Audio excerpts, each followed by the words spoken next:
Hello students, welcome to your biology class.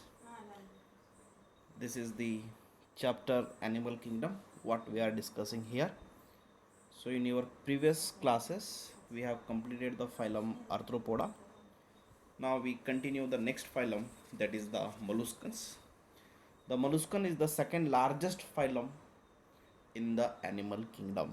The first largest phylum is the Arthropoda, and the second largest phylum in animal kingdom, that is the molluscans. The molluscans which also called soft bodied animals. molluscans को एक और एक नाम से भी वहाँ बुलाया जाता है, वो है सॉफ्ट बॉडी एनिमल्स. जो इस स्क्रीन पे आप जो जिस शेल्स को देख रहे हैं, ठीक है, ये आप देखे होंगे, आपको पानी में रेत में पाए जाते हैं. इसके अंदर जो एनिमल्स होते हैं सॉफ्ट बॉडी एनिमल्स, उनको ही मोलस्कन्स कहते हैं. Right. So let us look at what are those characters which belongs to the phylum molluscans, right? So let us begin. The first character as the general character of the phylum, that is the first one is uh, grade of organization. Yes, of course, organ system grade of organization is there. We know what do you mean organ system of organization. And here which animals you are observing now, these animals which belongs to phylum Mollusca, यही वो animal जो आपको दिख रहे हैं, यही वो animal है जो मोलस्का में आते हैं या फिर पाए जाते हैं. ठीक है. Then the next is symmetry. They showing bilateral symmetry. Body के दो पार्ट जो एक दूसरे से सिमिलर होते हैं उसको हम बोलेंगे बाइलैटरल सिमेट्री. यहाँ पर ऑक्टोपस का ये जो डायग्राम आप देख रहे हैं, यहाँ राइट साइड और left side both are mirror image. Right and left are mirror image, उसको हम बोलेंगे bilateral symmetry. Right. Next is the germinal layer. Triploblastic है, हमें पता है कि जर्माइनल लेयर किसे बोलना चाहिए. और जर्माइनल लेयर तीन है. So ectoderm, mesoderm and endoderm. Three germinal layers are there, hence they are known as triploblastic. Busy. Then coelom.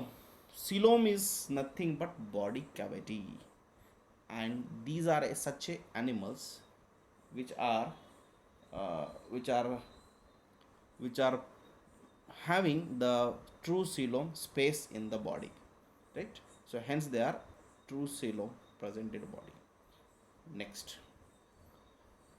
the habitat and habitat, where they are going to be found. Habitat and habitat, so aquatic, mostly they are aquatic, पानी में ही पाया जाते हैं.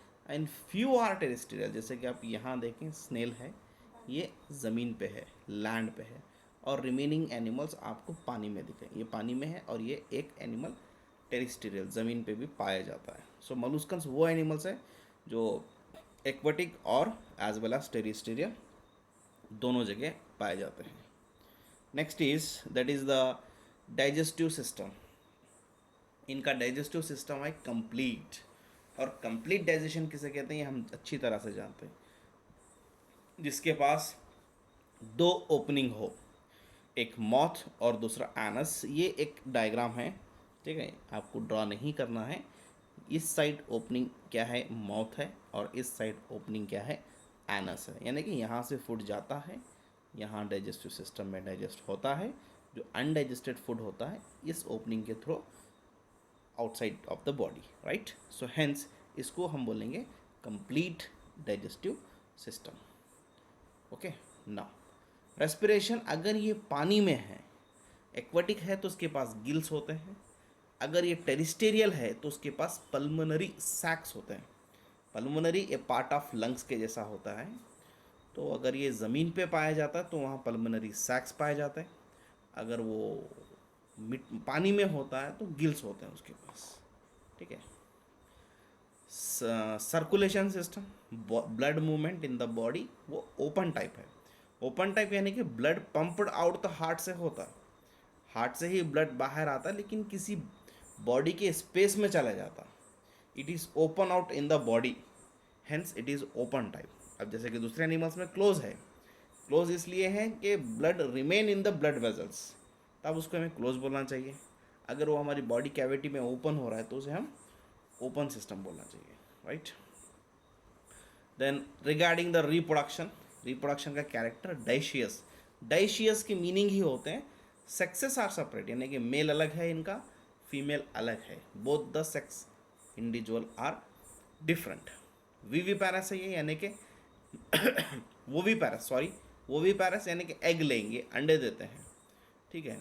Development इनका direct भी हो सकता है, इनडायरेक्ट भी हो सकता है। यूनिक फीचर्स,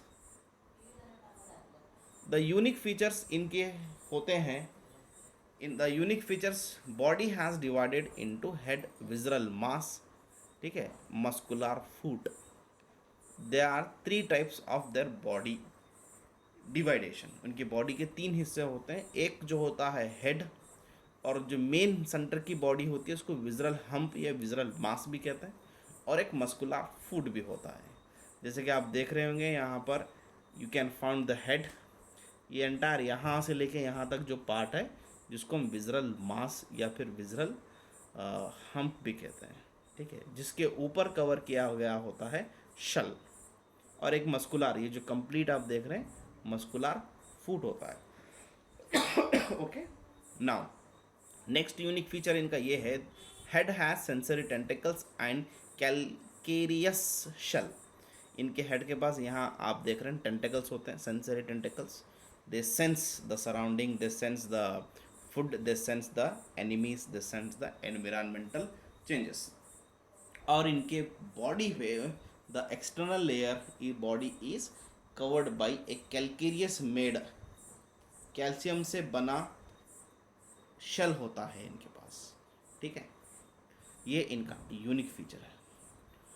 फिर और एक जो यूनिक फीचर होता है वो feather like gills for respiration as well as excretion. जो गिल्स इनके पास है वो रेस्पिरेशन भी करते हैं और एक्सक्रिएशन भी करते हैं। Removal of the nitrogenous waste को एक्सक्रिएशन कहते हैं, removal of the gases, exchange of gases को रेस्पिरेशन कहते हैं। एक यूनिक फीचर ये है कि मेंटल एंड रेडुला इनके पास पाया जाता है। किसे कहते हैं मेंटल बोले तो, the membrane which cover visceral mass, यानी कि एंटायर बॉडी को जो एक लेयर कवर किया गया होता है, and the space between the hump and mental, उसको यानी कि बॉडी जो विजरल मास और मेंटल के बीच में जो स्पेस होता है उसको मेंटल कैविटी कहते हैं। यानी कि विजरल मास के ऊपर एक लेयर होता है उसको कहते हैं मेंटल। और इनके मौत में, ठीक है, the rasping organ present in the mouth of the molluscs, it used as a feeding, जैसे कि टंग भी बोल सकते हैं, जिसको हम रेडुला बोलेंगे, टंग ऑफ द मोलस्कन्स, ठीक है। ये भी इनका यूनिक फीचर आते हैं। And here is a diagram, you just see it, ठीक है, आपको ड्रा नहीं करना है, I am clearly telling, drawing नहीं है आपको, आप जस्ट देख ही लीजिए इसे। देन ये वो एनिमल्स हैं जो मलुस्का में आते हैं, जो आपके सामने दिख रहे हैं, ये मलुस्का में आने वाले एनिमल्स हैं, ठीक है। इनके एग्जांपल्स भी आपको लिखना है, आगे एक स्लाइड में है। नाउ इन दिस स्लाइड, ये आपको लिखने की स्लाइड है, जैसे कि वहाँ पे जनरल कैरेक्टर्स है, ये जैसे है आपको वैसा ही लिखना है एज इट इज़। आप पिछले स्लाइड्स में जान चुके हैं कि कैसा लिखना है अप टू दी एग्जाम्पल्स। सो कैसी लगी क्लास आप मुझे व्हाट्सअप करके ग्रुप में बोल सकते हैं, और वहाँ कुछ डाउट है तो भी पूछ सकते हैं। सो स्टूडेंट्स लिख लीजिए, इन 11 फाइलों में से कोई एक फाइलम एग्ज़ाम में कंपलसरी आएगा, ठीक है। समझ में आपको आ रहा है ये मैं समझ सकता हूँ, तो प्लीज़ अगर वहाँ कुछ डाउट है, कन्फ्यूजन है तो मुझे पूछिए, क्योंकि समझ में आने पर ही याद होता है, याद होने पर ही एग्ज़ाम में लिखना आता है। जब एग्ज़ाम में लिखेंगे तो ही मार्क्स अच्छे मिलेंगे, ठीक है। So while in our next class we will be at next file. Thank you.